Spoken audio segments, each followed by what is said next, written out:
All right, this is my third time recording this because it's a tricky subject and I keep making a mess. And weirdly, I found my way back to the same hike that I made the video that has prompted this video. Okay, so whoa, what the hell's happened?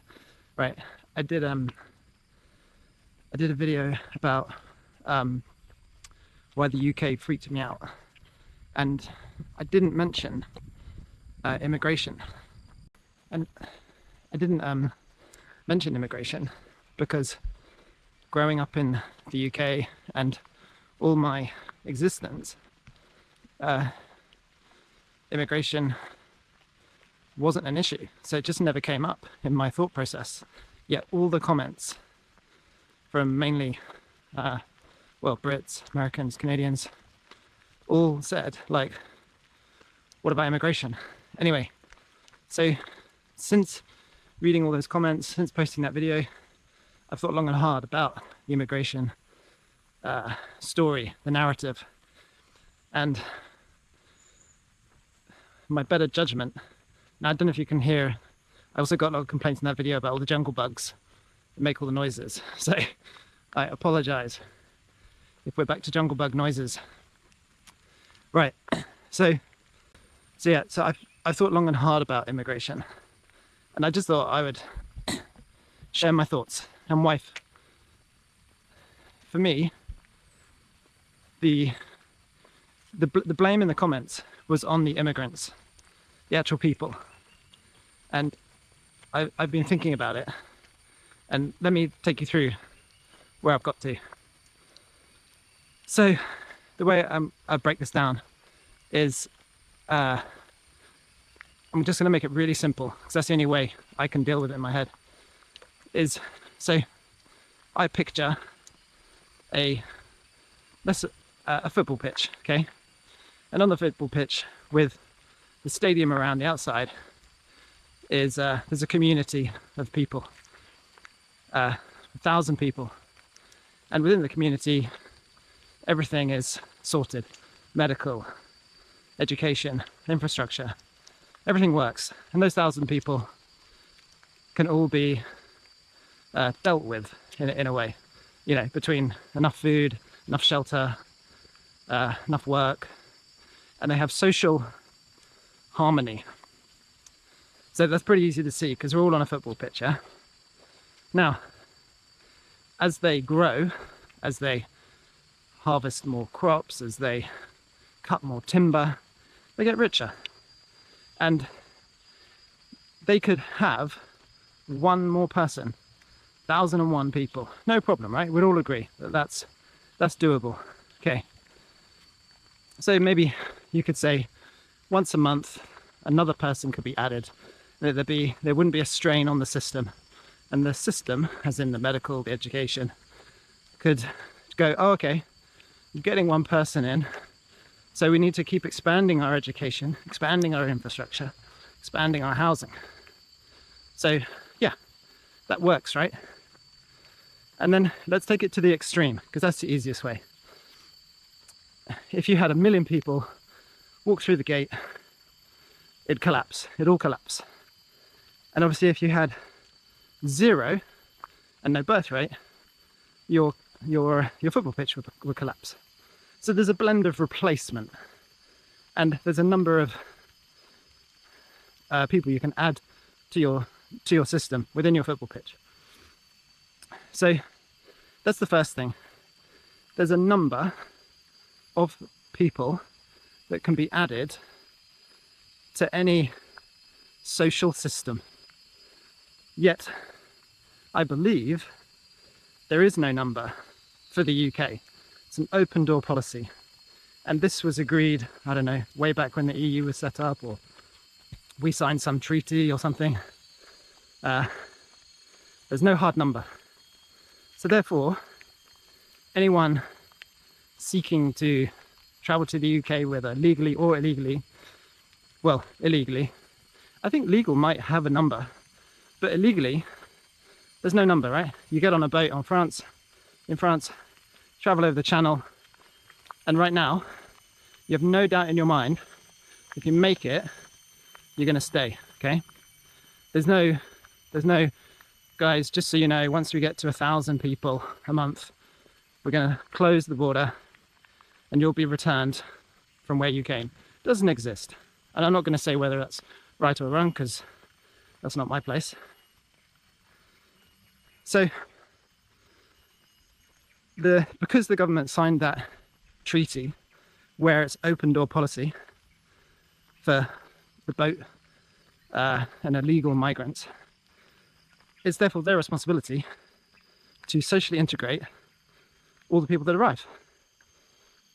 Which they, well, the comment section would make you believe that that is not happening. And that's the main, that's where they're unhappy. So, do we blame the migrants? So let's now think about them. They've left their country, normally just with literally, it looks like the clothes on their back, probably some cash, paid the smugglers, and check out the view. And they can make a dash for Europe, for Sweden, UK, France, Germany, whatever it is. I don't know what drives them between one country and the next, but just Europe as a whole, where the asylum seekers target, because I think all these Western countries are in the same boat. They're ill-equipped for the number that come. But anyway, so they're leaving, I looked it up, they're leaving Pakistan is the highest number, Afghanistan and Eritrea, Syria, Sudan, Somalia.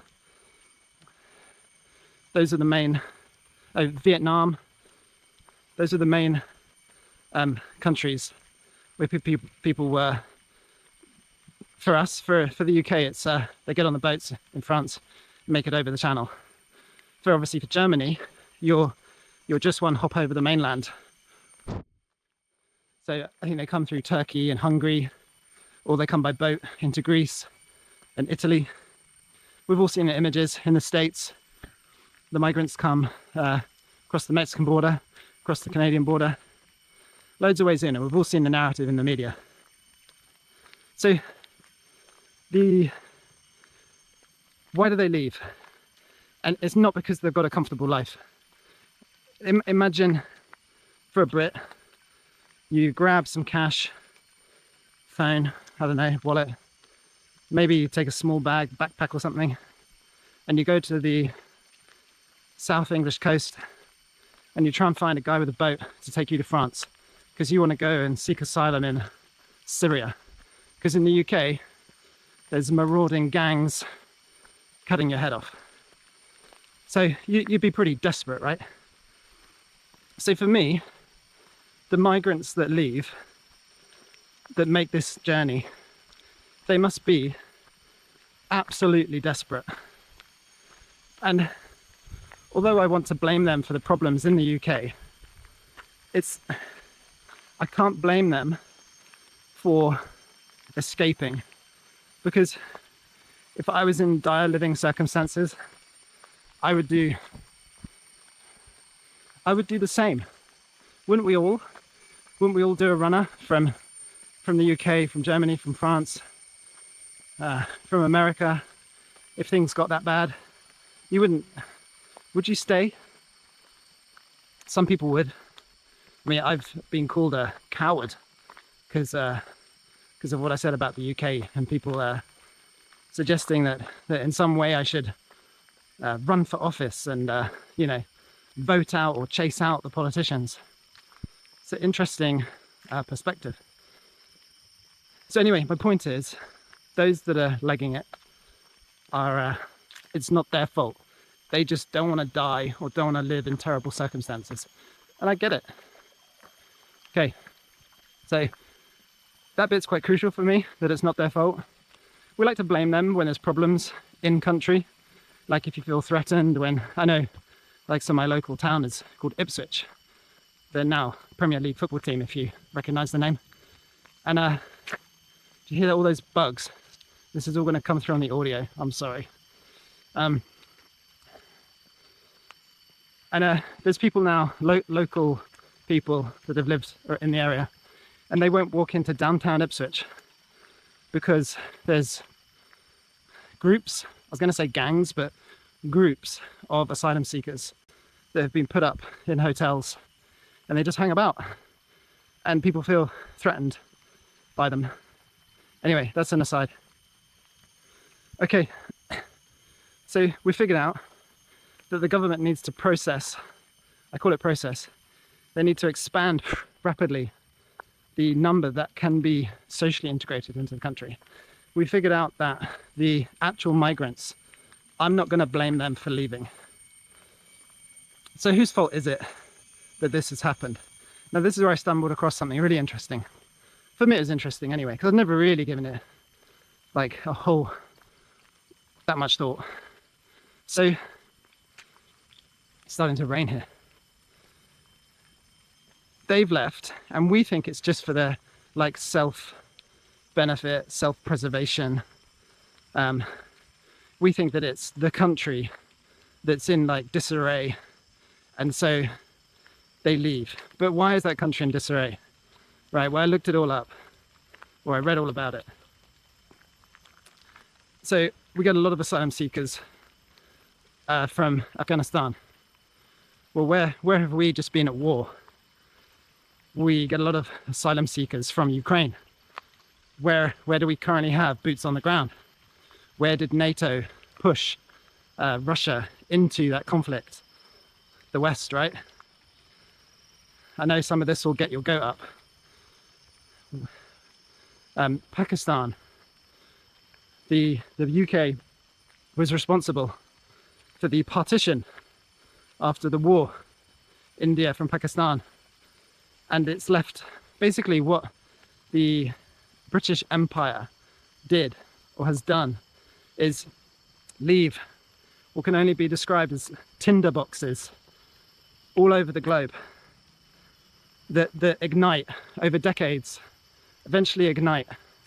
Another one, you wouldn't believe it, but one of the largest populations that seek asylum in the West are Vietnamese.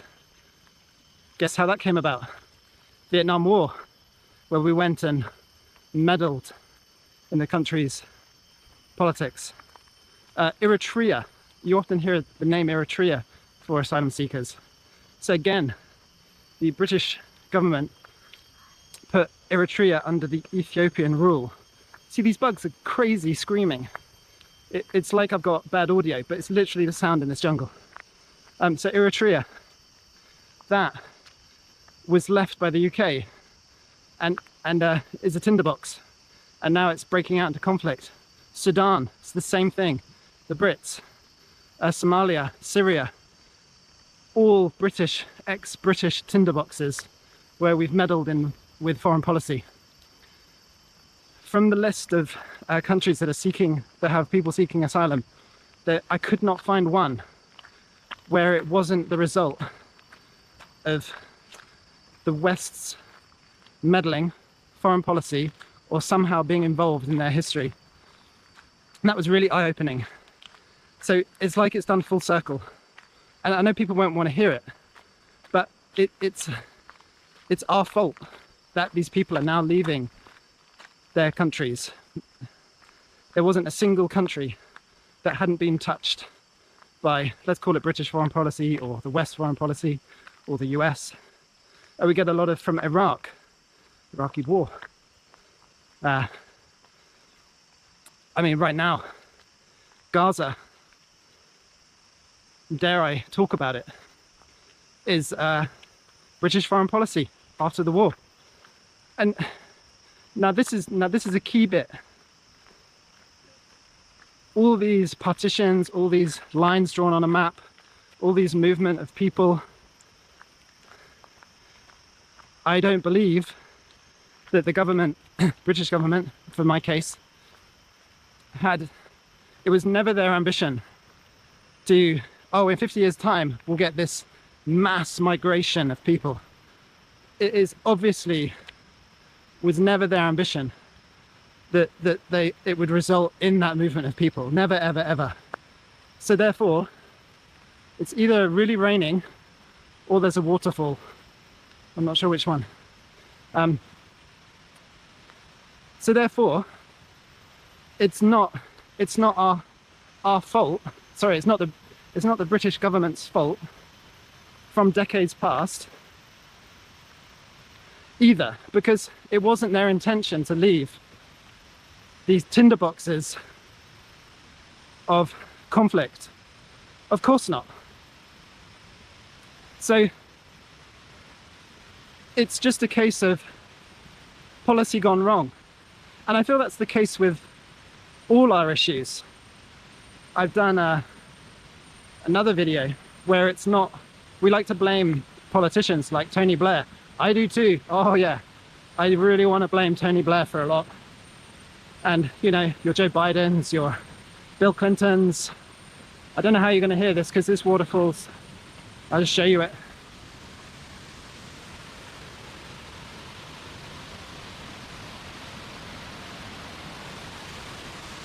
There's been a lot of rain the last 24 hours. Anyway, I'll try and crack on. So the end result, from the war onwards, 47 onwards, there's been various conflicts, there's been various lines drawn, borders put up, movement of people, you know, Pakistan, India to Pakistan, where communities were displaced. Gaza, well, current one is Gaza, Ukraine right now is going on. And the politicians at the time, I'm sure, made their best effort for peace and harmony. And obviously they're not perfect, they get it wrong. So, can't blame the government either. You can't blame the people for moving. The current government can't, they never foresaw the numbers. And even though they're, I believe, trying their best. So hotels have been taken over. Every accommodation they can get hold of is taken over to house these people. And then there's, I'm sure they're trying to help them with language, help them with accommodation. I don't know about their job situation, whether they work or can work, or the language barriers are too much, or if just simply there's too many people. And then there'll be laws that they can't work, and all this stuff that's been historically put in place. So what do? Do you set up a hard border? Well, it wasn't what you signed up for, was it? When you joined the EU and you signed all these treaties and free movement, and then asylum seekers are meant to seek asylum in the first country they get to. It's, at any point, I think it's the governments who are responsible for all this, trying their best, not getting it right. Historical governments trying their best, not getting it right. And the one message to me is, maybe if we just had to think for a moment, if you're in government right now and you're going, so all of those things we did historically, all the wars, all the meddling, as the UK empire kind of disappeared because we handed countries back to sovereign states, I think you call it, that maybe what we should think is not about the past, because let's learn from the past, but let's not dwell on it. So maybe next time we vote, we vote for someone or a policy where we don't meddle in foreign territories.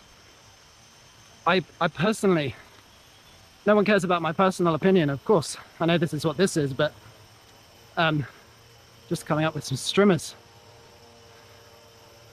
is, I think the Swiss just say we're neutral. Seems to be a pretty good way to operate. Don't meddle in other people's affairs. I know it's hard for the Brits because our historical place with the British Empire. I'm just gonna have to stop while I get past these blowers. So looking forward, the UK is getting involved in the Ukraine. Maybe they shouldn't. You know, if we're going to learn from this, why we've got all these migrants, and maybe Trump. He wants to meddle with Greenland. He keeps talking about meddling with Canada, with Panama. Maybe that's not such a great idea. I'm just putting it out there.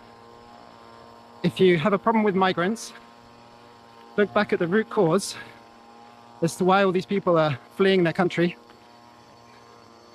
and then adopt the policy to match your beliefs going forward. So just an interesting perspective. But anyway, I think that's it. Summarize. I don't blame the people. I would do the same. I would flee. I don't blame the current government, because these treaties were signed long ago, and at least for the UK, it's an open door. So of course you go there. And then where I do blame the current government, I suppose, but I'm sure they're doing their best, is that integration. They need to double, triple, quadruple their efforts to socially integrate.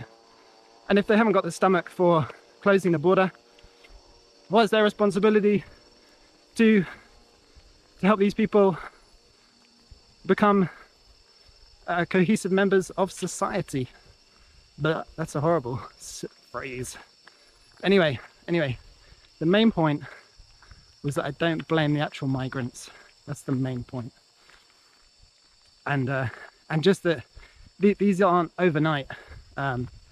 This isn't the result of overnight actions. This is foreign policy from decades. And, oh, sorry, one last point I need to say. Just some points. The legal migrants that work, they're net contributors, at least to the UK. 4 billion or something in GDP. And even though we probably hate this statistic, it is crime rates. We always think that they're doing loads of crime. The migrants, both legal and illegal, percentages of the population that are being arrested for crime, it's something like 12% of the migrant population. It's 17% of locals. So even though I'd say that's fairly high, the locals commit more crime. I don't know whether they've just blended that statistic or not, but that's the number. And just to think about it, if I went down to South France, got a boat, made my way to Sudan, and was trying to flee the UK, so flipped it, right? Would I just start doing crime in Sudan that has a police force, knowing that if I'm arrested, likely chance they're going to have a crack at sending me back to the UK? There is no chance I'm going to do crime. So I'd be really surprised if migrants come with the thought of committing loads of crimes. I don't want to get on to like the Albanian gangs and Romanian gangs and all that kind of stuff, because that's a different topic. But if I was seeking asylum, there's no incentive to like start crime. So I struggle with that one, that they're responsible for it all. I do get, and I can't explain, well, I think like the comment about Ipswich, that people don't feel comfortable because there's just loads of people. But they can't work. This is where the government needs to up its efforts. They can't work and they don't want to sit in their room. So they sit outside. And yeah, we feel intimidated because they're talking another language. They're kind of just hanging out because they can't work. And I don't know, they're young boys, aren't they? Lots of them. So maybe they start getting a little comfortable. I don't know. I'm sure I've missed lots of points, lots of valid points. I'd love to hear your thoughts in the comments, whether you feel it's from historical foreign policy, or if you just want to blame the migrants themselves, who I don't feel we should blame. Or the one last element is, obviously we left foreign policy, UK foreign policy, for example, India and Pakistan. We put in that border, we caused lots of movement of people, and then since then been seeking asylum. You've got to also put some of the blame on their current governments and the governments since they've been around. So Eritrea, why is your country a mess? Sudan, Syria, Pakistan, Afghanistan, their current governments must be to blame for having people leave right now. Because flip it back the other way. If I'm fleeing the UK on a boat to France, the current government are messing something up for that to happen. So there's lots of factors here. I hope I've just given some food for thought and maybe moved some of the blame on from the young guys we see around town to historical governments having a go at doing their best, to current governments not quite doing enough, to the governments of the foreign countries obviously letting their people down. But whoever expected it to be perfect, you know? So anyway, I think that's it. I hope the bug noises haven't been too bad. Catch you later. That's it.